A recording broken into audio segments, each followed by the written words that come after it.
So I was looking on YouTube and haven't found much luck in terms of replacing the water pump on my Force 125 outboard, US Marine, the 2 outlet ports.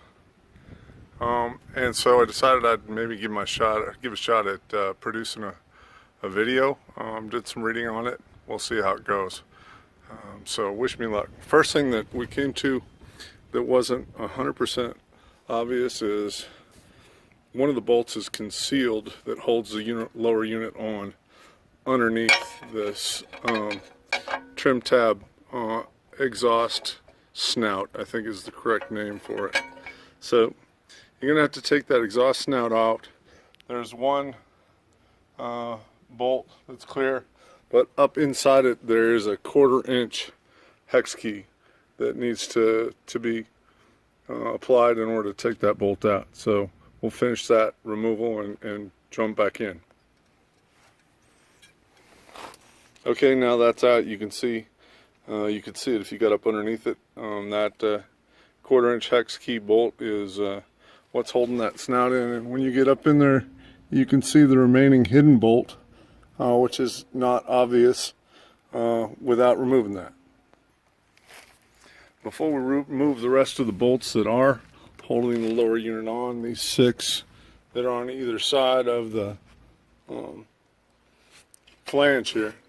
The other thing, I couldn't find a good identification on YouTube or anything else, was the location of this steering coupler, or sorry, the shift linkage coupler that has to be removed. On the other side of it, there's a cotter key, and this pin will come out once you pull the cotter pin out, and then that will separate the the shifting linkage from the upper part of the housing and allow the lower unit to separate. So we'll go to the other side and pull that. Once we get to this side, you can see the cotter pin that's holding that retaining pin in. So we'll pull that and remove that, and that way the shift linkage will be able to separate when we drop the lower unit down. Once you pull the cotter key on the back side, or the cotter pin on the back side,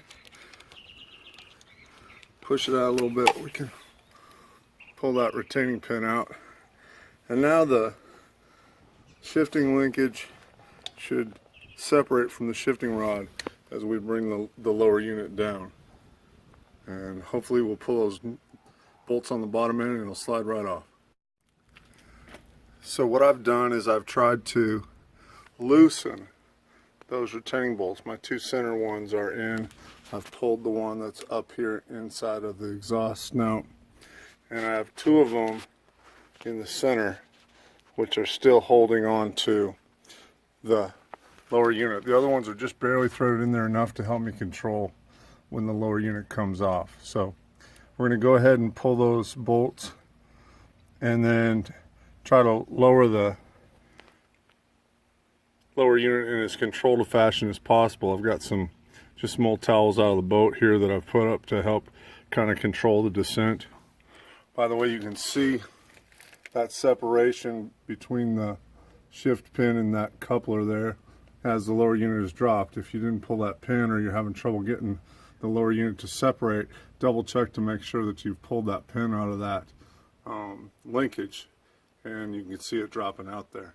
But I'm going to hand off the phone to my assistant, and I want to see if I can get this to come down.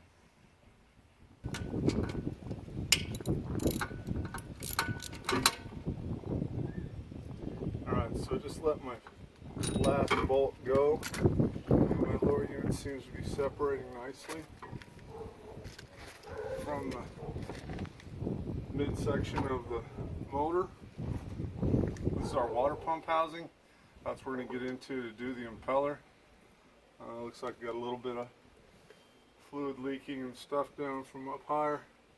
Doesn't look like it's a crisis level, but we'll do some investigation with that. Once we have the lower unit out, what I just noticed is this piece just separated itself as I was bringing that down, so that's a good thing to be on the lookout for, and not to lose in the gravel.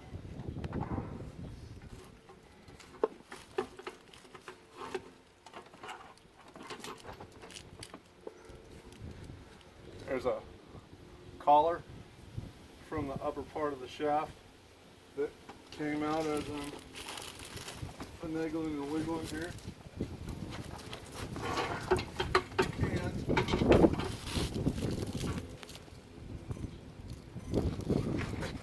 another rubber seal. And I'm going to have to do some investigating on exactly how that goes back together. But I think there was one of the readings I was picking up on one of the forums that described it. So in the reassembly, we'll try and identify that clearly. Lower units out. Didn't seem to present too big of an issue.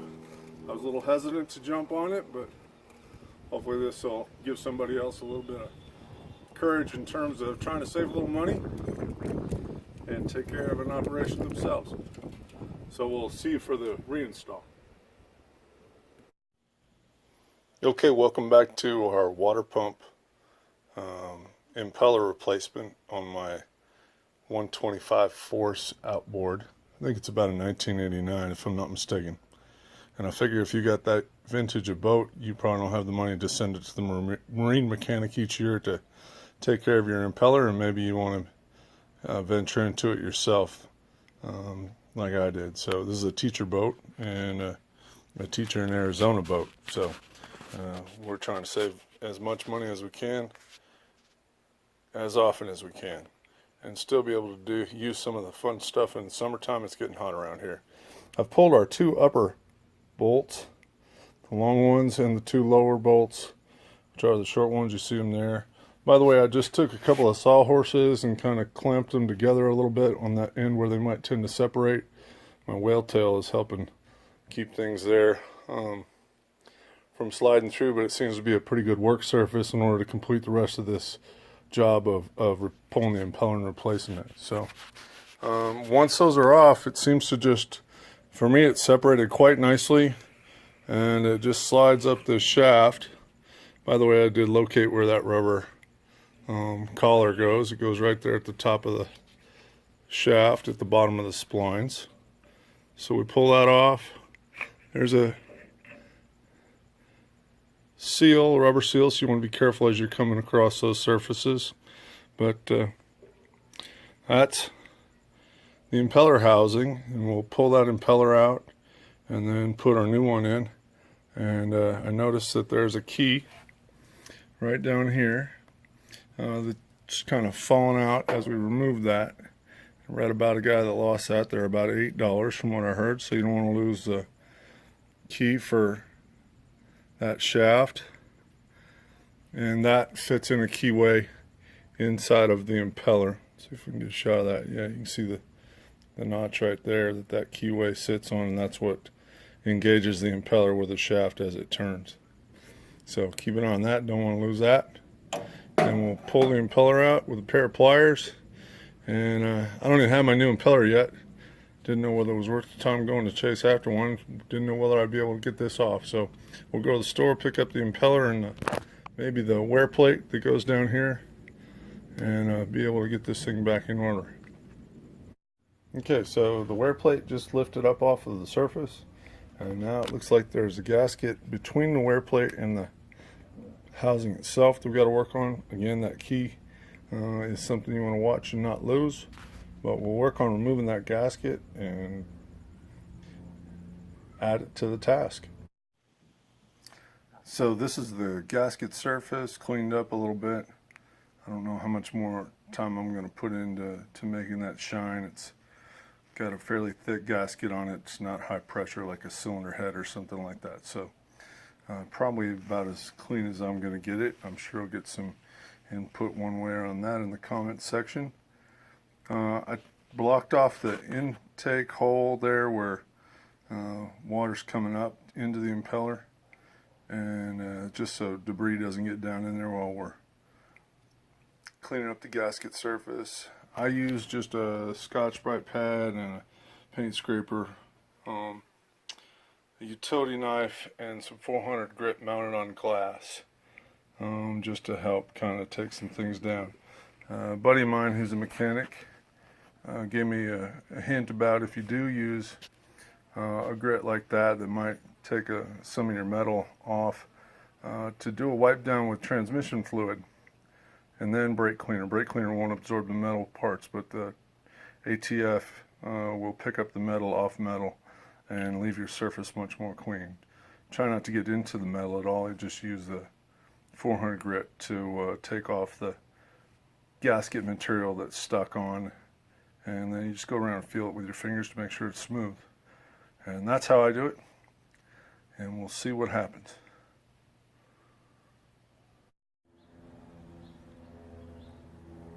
Alright, it's been a couple of days, but got my new impeller and the gasket to go over it. Spent a little time cleaning up this wear plate. I used some 400 grit sandpaper, tried some Scotch-Brite pad, but I used a little 400 grit sandpaper applied to a piece of glass, used spray adhesive, just to do that final cleanup and get it nice and smooth. It's a good idea, like I said before, if you use that to take the ATF, automatic transmission fluid, do a wipe down, and then clean that off with brake clean. The ATF will pick up the metal shavings and get it out of there. We're going to slide our new impeller down over the shaft after we put our gasket and wear plate on, and we'll have to get the keyway in there, or the key in the keyway that locks the impeller on the shaft, and then we'll set the housing down over the top of it. You can see my old impeller right here has the splines are curved on it and everything else, because the diameter of the impeller is actually greater than the diameter of the housing. I don't know if you can see that. So I've been following a good step-by-step from one of the discussion boards that I hope is not leading me astray. It doesn't look like it has yet.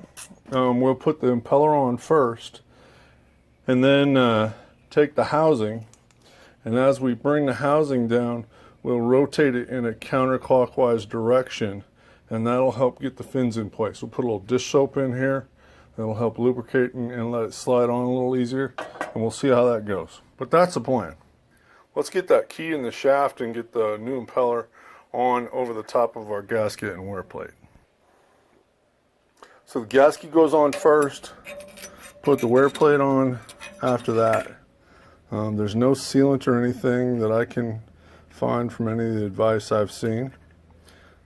So we get that on, pretty much centered, and now you don't want to lose this key, but it's a little bit of finagling to get that key in the shaft as far as it'll go, so the impeller will seat all the way down to where it should go. You can see the key slide right out of the shaft as I try to do that. So I'm going to get it lined up, and then we'll go from there. Okay, we're in pretty good shape. I got that in. You'll notice I pivoted my wear plate down because I didn't want the key to fall down through that water groove there. And so I pivoted it just a little bit, so if it did come out of the slot while I was working on it, I wouldn't lose that key down in there and have to fish it out again. Just a little something that might be helpful. Alright, we're going to get some dish soap on this and then rotate that housing down over the top. I'm going to kind of try to lubricate the sides of that housing. I'm even going to take some and put over the ends of the fins.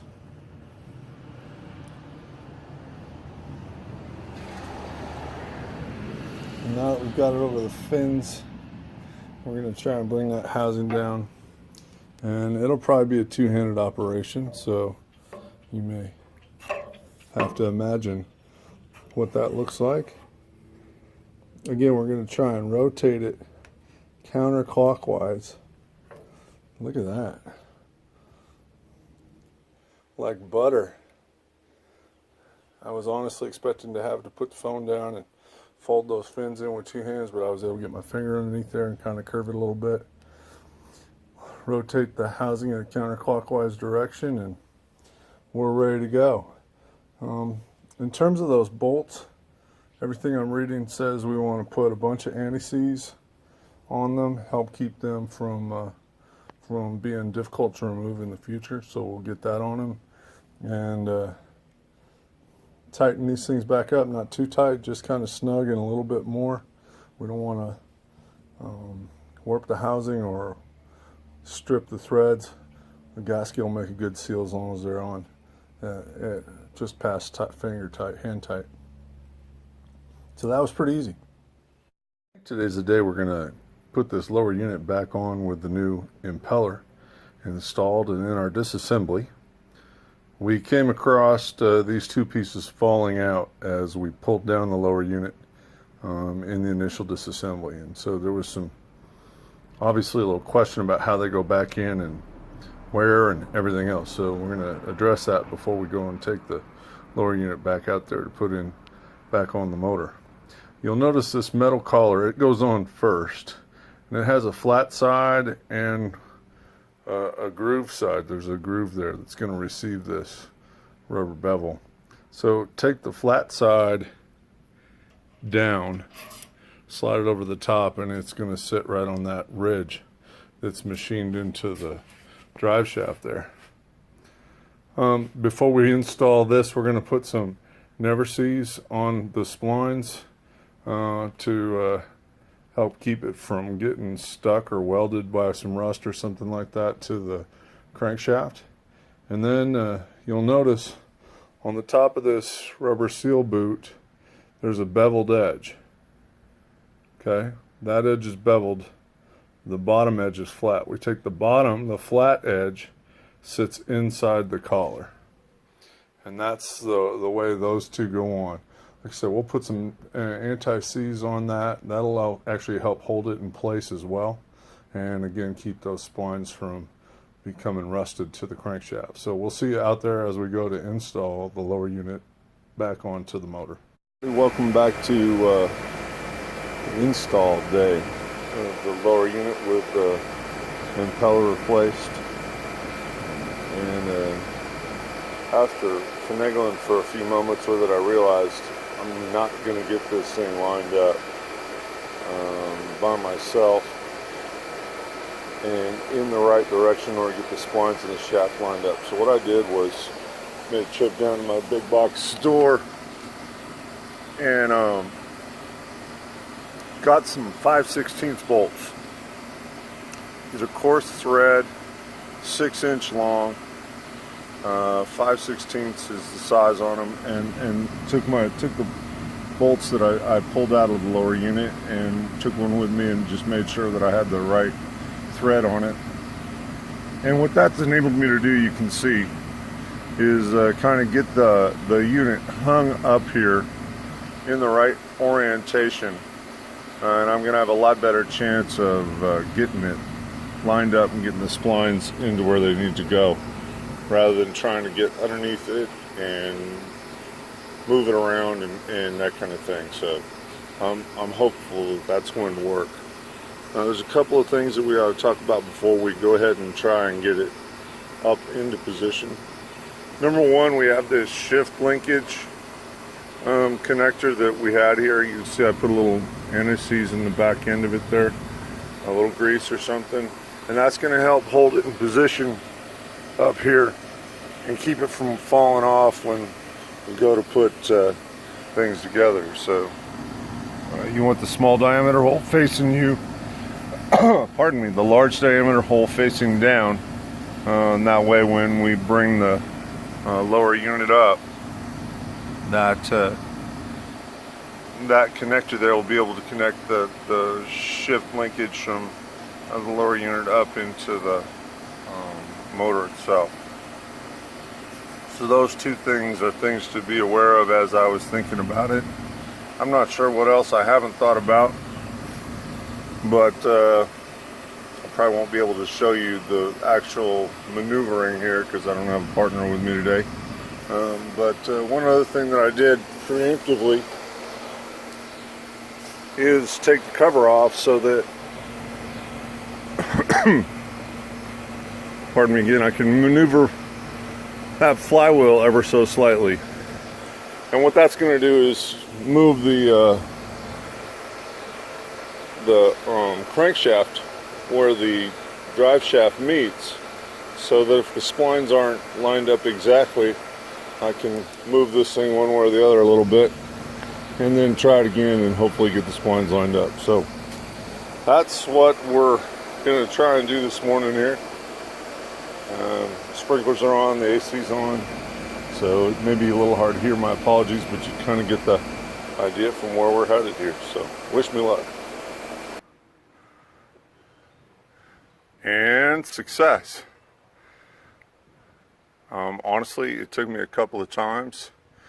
I was getting a little bit pessimistic there for a moment or two, but I went back up, continued after a couple of brute force attempts to just go ahead and keep rotating that flywheel.